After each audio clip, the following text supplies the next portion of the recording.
क्या सच कभी पूरा सामने आएगा? यह सवाल आज भी दबे हुए हैं।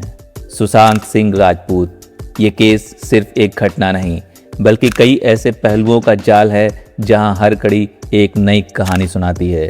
पोस्टमार्टम की चूक, सीसीटीवी का रहस्य, डायरी के गायब पन्ने, डिजिटल डेटा का अचानक मिटना, चाबी वाले का विवाद और रिपोर्ट्स के बीच टकराव। हर तथ्य अपने आप में अधूरा है, लेकिन जब उन्हें जोड़ते हैं तो तस्वीर और भी उलझती जाती है। आखिर सच्चाई क्या है? साधारण निष्कर्ष या कुछ ऐसा जो अब तक अनकहा है? इस वीडियो में हम हर पहलू को जोड़कर समझने की कोशिश करेंगे और जानेंगे हम सबसे क्या छुपाया गया और हम सबको क्या बताया गया। आप देख रहे हैं शैडो टेप्स। मेडिको लीगल नियमों के अनुसार पोस्टमार्टम रिपोर्ट के कॉलम नंबर 5 में मौत का अनुमानित समय दर्ज होना अनिवार्य होता है, क्योंकि यही किसी भी जांच की टाइमलाइन तय करता है। लेकिन सुशांत सिंह राजपूत की शुरुआती पोस्टमार्टम रिपोर्ट में ये कॉलम खाली था, जिसे एक बड़ी चूक माना गया। आमतौर पर डॉक्टर शरीर में मौत के बाद होने वाले बदलाव, जैसे शरीर का ठंडा पड़ना और मांसपेशियों का सख्त होने के आधार पर 10 से 12 घंटे जैसे टाइम विंडो बताते हैं। लेकिन इस केस में ये अनुमान स्पष्ट रूप से दर्ज नहीं किया गया, जिससे शुरुआत से ही संदेह बना। रिपोर्ट्स में रिगर मार्टिस का तो जिक्र था, लेकिन ये नहीं बताया गया कि किस स्टेज पे था, शुरुआती, पूरी तरह विकसित या खत्म होने वाला।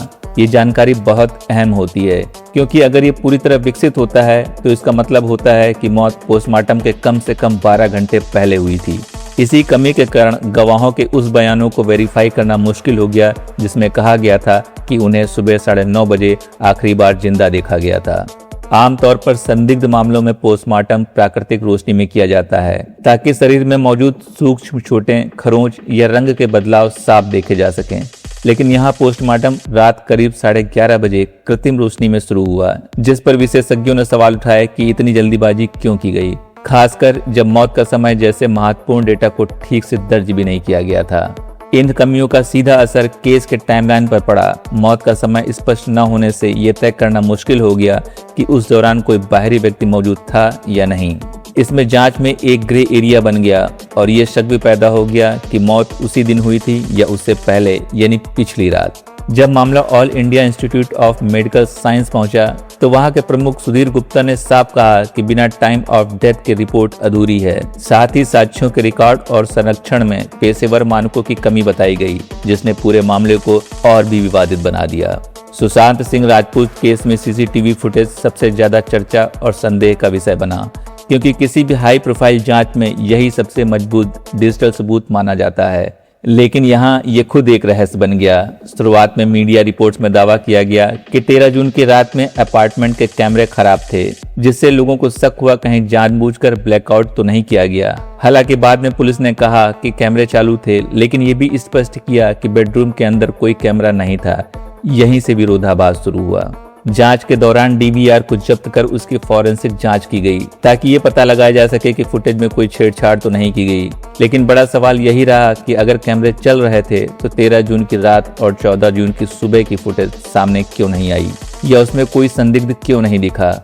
इस केस में 2 तरह के कैमरे थे, बिल्डिंग के जो लिफ्ट की लॉबी और गेट को कवर करते थे, और फ्लैट के अंदर के। बिल्डिंग कैमरों में किसी बाहरी व्यक्ति के आने जाने का रिकॉर्ड नहीं मिला, लेकिन फ्लैट के अंदर लगे कैमरों को लेकर संदेह बन रहा है कि उसका सर्वर उस रात बंद किया गया था। सोशल मीडिया पर यह थ्योरी भी सामने आई कि 13 जून की रात को कुछ समय के लिए बिजली या इंटरनेट बंद हुआ था, जिससे रिकॉर्डिंग में गैप आ गया हो सकता है। हालांकि फॉरेंसिक रिपोर्ट में किसी बड़े डिजिटल गैप की आधिकारिक पुष्टि नहीं हुई। इसके बावजूद 13-14 जून की कोई भी फुटेज सार्वजनिक न होने से लोगों के बीच ये धारणा बनी कि या तो कुछ छिपाया गया या डेटा डिलीट हुआ। सीबीआई जांच में फॉरेंसिक लैब को हार्डवेयर छेड़छाड़ के सबूत नहीं मिले, लेकिन डिजिटल मैनिपुलेशन की संभावना पर विशेषज्ञों की राय अलग अलग रही।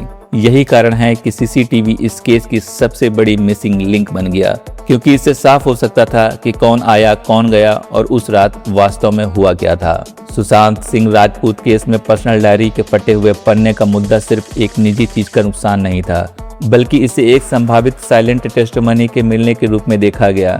सुशांत नियमित रूप से डायरी लिखते थे, जिसमें वो अपने सपने, भविष्य की योजनाएं और मानसिक स्थिति को विस्तार से दर्ज करते थे। उनकी 50 ड्रीम्स लिस्ट भी इसी का हिस्सा थी और वे क्वांटम फिजिक्स, एस्ट्रोफिजिक्स, कोडिंग और फिल्म निर्माण जैसे विषयों पर नोट्स बनाते थे। यानी डायरी उनके लिए सोच का विस्तार थी। जांच के दौरान जब पुलिस, ईडी और सीबीआई ने उनके घर की तलाशी ली तो डायरी मिली, लेकिन रिपोर्ट्स के अनुसार एक डायरी के आखिरी 3-4 पन्ने फटे हुए थे। यहीं से संदेह शुरू हुआ, क्योंकि आमतौर पर कोई व्यक्ति आत्महत्या की योजना बनाता है तो सुसाइड नोट छोड़ता है। ऐसे में पन्नों का गायब होना इस ओर इशारा करता है कि शायद कुछ लिखा गया था जिसे बाद में हटा दिया गया, या वो जानकारी किसी के लिए संवेदनशील हो सकती थी। जांच एजेंसियों के लिए ये एक रेड फ्लैग था, क्योंकि फटे हुए पन्ने सबूतों के साथ छेड़छाड़ की श्रेणी में आते हैं और इसके पीछे कई संभावनाएं जताई गईं। क्या उन पन्नों पर किसी व्यक्ति या संस्था का नाम था? क्या वे उनके आखिरी विचार थे, या क्या उसमें किसी वित्तीय या पेशेवर विवाद का जिक्र था? फॉरेंसिक स्तर पर ESDA तकनीक के जरिए नीचे के पन्नों पर पड़े लिखावट के दबाव को पढ़ने की कोशिश की गई, ताकि ये पता लगाया जा सके कि गायब पन्नों पर लिखा क्या था। हालांकि कोई भी आधिकारिक जानकारी सार्वजनिक नहीं हुई। गवाहों के बयान में भी अंतर था। स्टाफ से पूछा गया कि क्या उन्होंने कभी सुशांत को पन्ने फाड़ते देखा, जबकि परिवार ने आरोप लगाया कि ये सब क्राइम सीन के साथ छेड़छाड़ का हिस्सा हो सकता है। जांच में ये भी सामने आया कि वे 2020 के लिए बड़े प्रोजेक्ट्स जैसे AI कंपनी और अंतरराष्ट्रीय काम की योजना बना रहे थे। ऐसे में अचानक निराशा वाले पन्नों का गायब होना लोगों को और संदिग्ध लगा। यही कारण है कि डायरी के ये फटे पन्ने आज भी इस केस के अहम मिसिंग लिंक माने जाते हैं। सुशांत सिंह राजपूत मामले में डुप्लीकेट चाबी और चाबी वाला।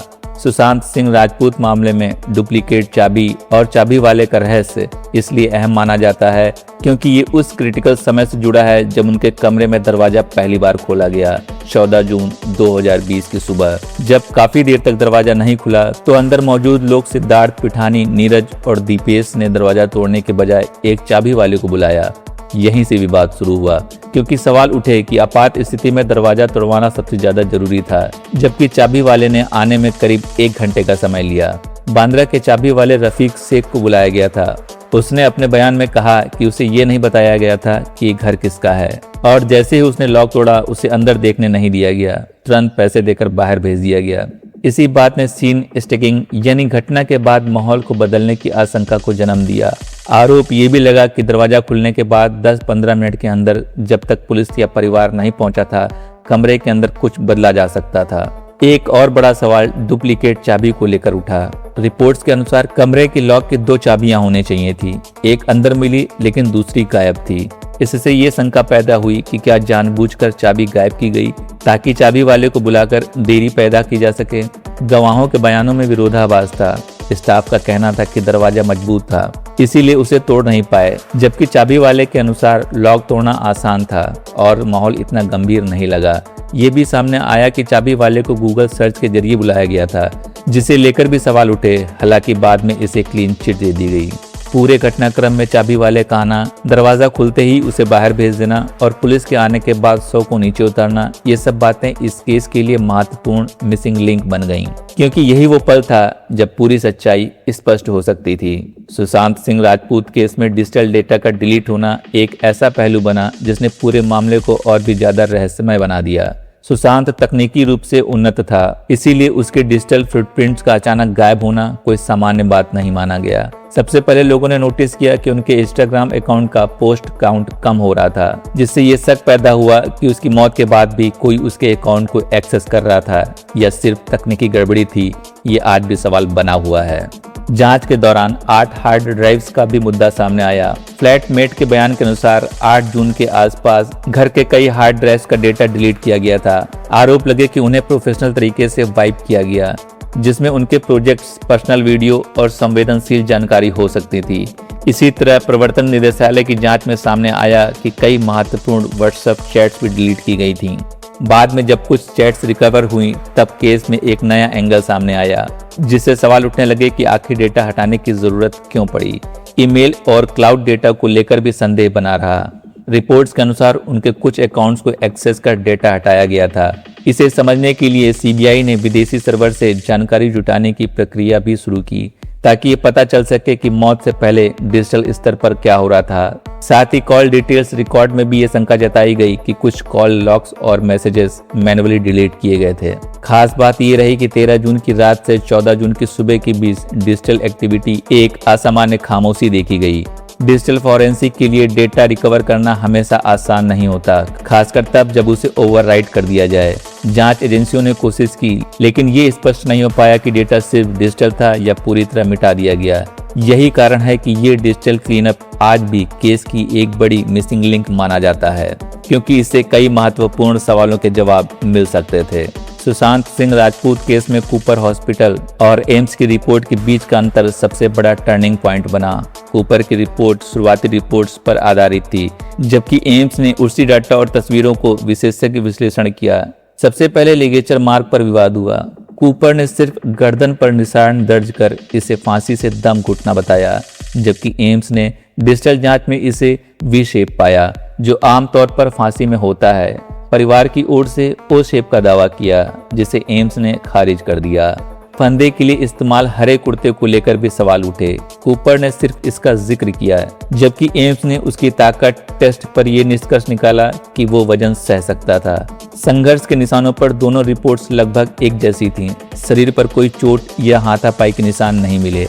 हालांकि आलोचकों का कहना था कि एम्स ने शव को सीधा नहीं देखा, इसीलिए सूक्ष्म चीजें छूट सकती थीं। टेक्नोलॉजी में कूपर की रिपोर्ट देर से आई और अधूरी मानी गई, जबकि एम्स ने दोबारा जांच कर किसी भी जहर की मौजूदगी से इनकार किया।